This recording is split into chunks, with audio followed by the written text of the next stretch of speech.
Good morning student. महर्षि दधीची महिला महाविद्यालय से ज्योग्राफी की क्लास आपकी। आज मैं आपको राजस्थान की जनसंख्या के बारे में, उसका जो घनत्व है उसके बारे में बताऊंगी कि हमारी जो जनसंख्या है, राजस्थान की जो जनसंख्या है, उसको कई चीज़ें जो हैं वो इफ़ेक्टिव करती हैं। उसमें से ऐसे कई फैक्टर्स हैं जो कि इफ़ेक्ट करते हैं हमारे डेंसिटी को। तो यहाँ के जो सबसे पहला उच्चावच रिलीफ, राजस्थान में का जो भू आकृति है वो बहुत ज़्यादा योगदान देती है कि मैदानी भागों में जल की आपूर्ति पूर्ण रूप से बहुत कम है। जनसंख्या का अधिक जमाव वहीं पर पाया जाता है जो कि मैदानी भाग है, लेकिन इसके साथ साथ में राजस्थान का जो भाग है वो मरुस्थलीय है, तो ये भी इसको प्रभावित करता है। राजस्थान की जल की जो पर्याप्त आपूर्ति है और उपजाऊ जो मिट्टी है, खाद्यान्नों का उत्पादन जनसंख्या के घनत्व के लिए प्रभावित करता है। राजस्थान का अधिक जमाव अरावली पर्वत श्रृंखला के पूर्व में स्थित है। जैसा मैंने आपको कल भी बताया था, तो राजस्थान में अधिक जनसंख्या का जमाव जो पर्वत श्रृंखला के पूर्व में स्थित है। अरावली पर्वतमाला के पश्चिम में लूनी बेसिन और उप पर्वतीय क्षेत्रों पर धरातल की जनसंख्या पाई जाती है। हम कहें तो जो यमुना और राजस्थान के अधिकतम जो भाग है वो इसकी तरफ इशारा भी करता है कि इस क्षेत्र में जनसंख्या का जो खाद्यान्न का जो क्षेत्र है वो पहाड़ी क्षेत्रों से आई हुई जो नदियों के द्वारा जो मिट्टी है उनके कारण अत्यधिक उत्पादन होता है। इसी प्रकार दूसरा जो भाग है हमारा वर्षा एवं जल की प्राप्ति, हमारा जो रेनफॉल है वो बहुत मध्यम वर्ग का है ना। यहाँ जनसंख्या का जो घनत्व है वो भी वर्षा के माध्यम से काफ़ी गहरा संबंध दिखाता है। तो यहाँ पे जैसलमेर में जो कि 9 व्यक्ति प्रति वर्ग किलोमीटर की जनसंख्या अधिक शुष्क है, 10 सेंटीमीटर से भी कम होती है। वहाँ पे 335 से लेके 325 व्यक्ति प्रति वर्ग किलोमीटर वहाँ का जनसंख्या घनत्व है। कहाँ का? जापुर, भरतपुर, जो कि 2 मुख्य भाग हैं। हम 90 सेंटीमीटर की वार्षिक वर्षा जो कि अरावली के पर्वत की श्रेणियों के पूर्वी किनारों पर होती है डूंगरपुर जिले में। और हम बताएं तो 332 व्यक्ति प्रति वर्ग किलोमीटर बताया जाता है कि यहाँ पर इतना उबड़ खाबड़ होने के बावजूद भी उदयपुर में जहाँ की जनसंख्या का घनत्व 167 व्यक्ति प्रति वर्ग किलोमीटर तक पाया जाता है। नेक्स्ट है हमारा यहाँ की परिवहन के साधन। हम परिवहन के साधन भी बहुत अत्यधिक प्रभावित करते हैं। राजस्थान में राष्ट्रीय राजमार्ग जो है वो राजस्थान की स्थलीय हृदय स्थल से होकर गुजरता है। यह आसपास के क्षेत्रों में जनसंख्या का जमाव अत्यधिक है। यहाँ पे राष्ट्रीय राजमार्ग 11 के कारण भी भरतपुर, महुआ, दौसा, सिकंदर, जोधपुर का विकास हुआ है। दिल्ली और अहमदाबाद रेलगाड़ियों के कारण अलवर, भिवाड़ी, बांदीकुई, दौसा अधिक जो जमाव है वो भी है। जयपुर और भरतपुर जनसंख्या का घनत्व लगभग 471 से 414 व्यक्ति प्रति वर्ग किलोमीटर है, जिसका परिवहन जो है वो सबसे महत्वपूर्ण कारण माना जाता है। हमारे उद्योग राज्य की जिन जनसंख्याओं में उद्योग स्थापित करते हैं तो वहाँ पर घनत्व अधिक पाया जाता है, जैसे अलवर, भिवाड़ी, खेतड़ी, भीलवाड़ा, गुलाबपुर आदि जो ऐसी स्थिति है वो रोजगार के लिए व्यापार और वाणिज्य के अवसर भी प्रदान करते हैं। नेक्स्ट है हमारा पर्यटन और धार्मिक स्थल के अनुसार हम देखें तो भारत में जितने पर्यटन के भ्रमण के स्थान हैं 1/3 भाग राजस्थान में आते हैं। आने वाले अधिकांश पर्यटक जो है भारत के सुनहरा मौका त्रिकोण भी प्रयास करेगा। दिल्ली, जयपुर, आगरा के त्रिकोण समान के चमकता हुआ जनसंख्या घनत्व भी बढ़ता जाता है। जैसे कि यहाँ के जो धार्मिक स्थल हैं चित्तौड़, झीलों की नगरी उदयपुर और पर्यटन का महत्वतम क्षेत्र है। धार्मिक स्थल में पुष्कर, कोलियात, रामदेवरा, देशनो, गोगा मेंडी, केला देवी आदि जो यहाँ के धार्मिक स्थल हैं। सालासर बालाजी, यहाँ पर न केवल होटल, रेस्टोरेंट, कैटरिंग की व्यवसाय के विकसित होता है अपितु कुछ मात्रा में व्यापार और वाणिज्य भी विस्तृत रहता है। हम देखें तो यहाँ पे व्यापार भी अच्छी मात्रा में किया जा सकता है, क्योंकि यहाँ की जो अरावली की जो श्रेणी है उसका एक निम्नतम भाग हमारे राजस्थान में मकराना में आता है। तो वहाँ पे पत्थर जो है वो बहुत अत्यधिक विकसित है। ये एक व्यापार का बहुत बड़ा केंद्र है। इसी प्रकार फतेहपुर आदि स्थानों पर हिंडौन सिटी, करौली से आकर भी लोग काफ़ी बस चुके हैं। व्यापार और वाणिज्य के कारण ही यहाँ पे लोग मजदूरी क्रिया भी अधिक करते हैं। नेक्स्ट हम पढ़ते हैं, इसको प्रभावित करने वाले हमने कारक तो पढ़े, तो लेकिन जनसंख्या के घनत्व का जो क्षेत्र है वो कौन कौन से हैं। राजस्थान की जो जनसंख्या है वो लगभग 3,42,239 वर्ग किलोमीटर क्षेत्र में निवास करने वाली जनसंख्या 5,64,53,122 जनसंख्या असमान रूप से वितरित है। हम यहाँ की जनसंख्या को देखें तो 38.4% यहाँ के पूर्व और पूर्वी समतल मैदानों में, 18.8% दक्षिणी पहाड़ी भागों में, 8.6% जो भाग है वो उत्तर पठारी भाग में, 34.6% भाग जो है पश्चिम और उत्तर पश्चिमी शुष्क और अर्ध शुष्क मैदानी क्षेत्रों में पाई जाती है। हमने जनसंख्या के घनत्व के बारे में पढ़ा, तो उसी प्रकार जनसंख्या के घनत्व के आधार पर इसको 5 भागों में बांटा हुआ है।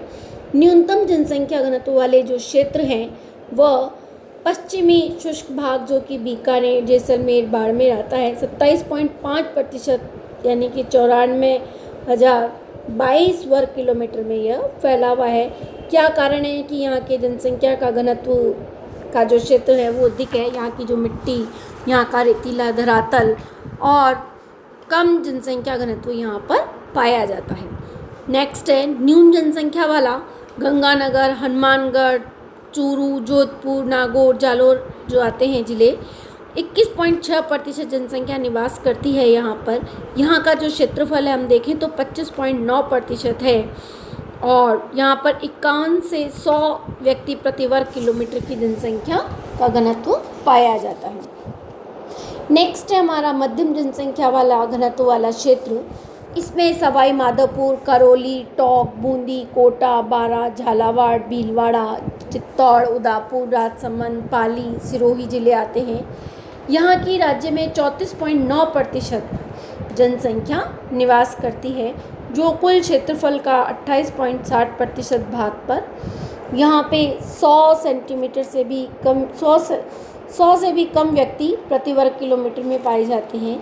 इस संपूर्ण भाग में 101 से लेकर 150 व्यक्ति प्रति वर्ग किलोमीटर की जनसंख्या का घनत्व पाया जाता है। अधिक जनसंख्या वाले क्षेत्रों में अजमेर, सीकर, बांसवाड़ा, डूंगरपुर आते हैं, जिसमें 12.8% भाग में यहाँ पे लोगों की जनसंख्या निवास करती है, 7.3% क्षेत्रफल में, और पहाड़ियों के मध्य में समतल और उपजाऊ मैदानों के कारण कृषि के लिए अनुकूल दशाओं में है। इसीलिए यहाँ पर 151 से लेकर 200 व्यक्ति प्रति वर्ग किलोमीटर की जनसंख्या का घनत्व पाया जाता है। पांचवा है अधिकतम जनसंख्या घनत्व वाले क्षेत्र। इस क्षेत्रफल के अंतर्गत झुंझुनू, जापुर, दौसा, भरतपुर, धौलपुर, अलवर जिले आते हैं, जिनमें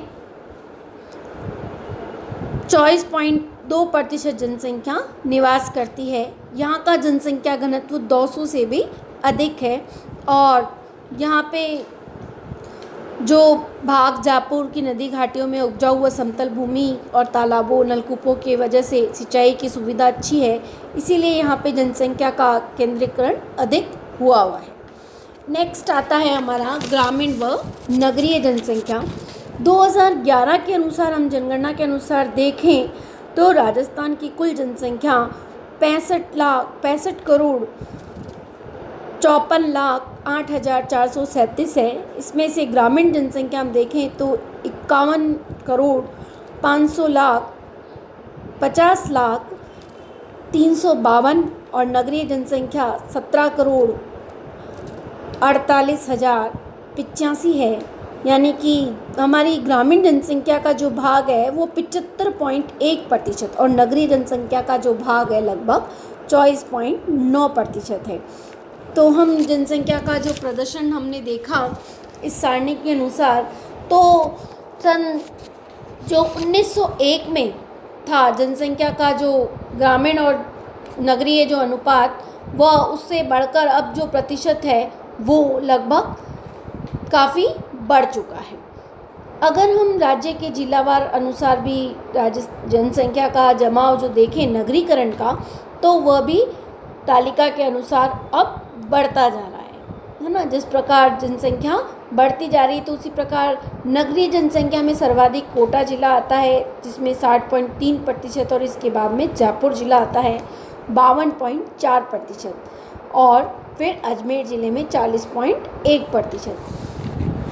जयपुर जो कि राज्य का सबसे बड़ा नगर है सन 2011 के अनुसार, वहाँ पे सबसे अत्यधिक जनसंख्या अंकित की गई है। इसके पश्चात जोधपुर, फिर कोटा और अन्य 1 लाख से भी अधिक आबादी वाले नगर हैं। हम देखें तो बीकानेर, भीलवाड़ा, अजमेर, अलवर, श्रीगंगानगर, भरतपुर, पाली, सीकर, टोंक, हनुमानगढ़ आदि जो ज़िले हैं, ये यहाँ पर अन्य आबादी वाले क्षेत्र हैं। इसके साथ साथ में यहाँ पर उद्योग और परिवहन व शिक्षा का भी महत्वपूर्ण प्रभाव पड़ता है। राजस्थान में नगरीकरण में उत्पन्न होने वाली जो कुछ समस्याएं हैं जिसके बारे में चर्चा है कि यहाँ पर वायु, जल, ध्वनि और भूमि, कृषि भूमि अतिक्रमण, अस्थायी बस्तियाँ, जो गंदी बस्तियों का जो फैलाव है, बेरोजगारी जो है वो बढ़ती जा रही है। मुख्यतः जयपुर, अजमेर, जोधपुर आदि ज़िलों में यहाँ पर और भी ज़्यादा बेरोजगारी की जो समस्या है वो बढ़ती जा रही है। तो इसलिए 1 लाख से अधिक जनसंख्या वाले नगरों में प्रति वर्ष ध्यान देने की आवश्यकता भी पड़ रही है। इन समस्याओं को निराकरण भी किया जाना चाहिए। इसमें से पेयजल की समस्या बहुत अत्यधिक है, बेरोजगारी की समस्या बहुत ज़्यादा है, निर्धनता में जिस प्रकार वृद्धि होती जा रही है, तो ये समस्या बहुत ज़्यादा सोचनीय है। इन समस्याओं के समाधान के लिए कुछ उपाय भी किए जा रहे हैं, जैसे नवीन जनसंख्या नीति को लागू करना, कि 2000 में नई जनसंख्या नीति की घोषणा के अनुसार जो किया गया कि राज्यसभा सदस्यों में उतनी ही सीटें रहेंगी जो कि वर्तमान में है। इसी प्रकार तीव्र आर्थिक विकास करना आवश्यक है, लेकिन साथ साथ में जनसंख्या का जो औसत स्तर है वो भी कम किया जाए। बाल विवाह प्रथा पर भी रोक लगाई जानी चाहिए, है ना, जिसमें बाल विवाह की जो प्रथा है 14 से 16 वर्ष तक की लड़कियों की कम उम्र में ही मां बनाकर उनको जनन और प्रजनन की अवधि का विस्तार कर लेती हैं। तो उसी प्रकार जनसंख्या वृद्धि पे रोक लगानी चाहिए। माँ एवं बच्चों के स्वास्थ्य पर विशेष ध्यान देना चाहिए। परिवार कल्याण की जो कार्यक्रम है उनको प्रभावी ढंग से चलाना चाहिए। पंचायत चुनाव की समिति परिवार के लिए कानूनी प्रावधान भी करने चाहिए। वृद्धावस्था का पेंशन देना, ये 2 लड़कियां होने पर पुत्र व पुत्री की प्राप्ति में मृत्यु होने पर वृद्धावस्था की सामाजिक व आर्थिक रूप से सुरक्षा प्रदान करने के लिए 150 रुपये प्रतिमाह परिवार कल्याण पेंशन के प्रावधान के अनुसार जो है वो 11 जुलाई 1995 से यह प्रावधान भी किया गया है। इसी प्रकार कुछ और भी जो विकल्प योजना जो है वो भी चलाई जानी आवश्यक है। नेक्स्ट क्लास अपन नेक्स्ट डिस्कस करेंगे।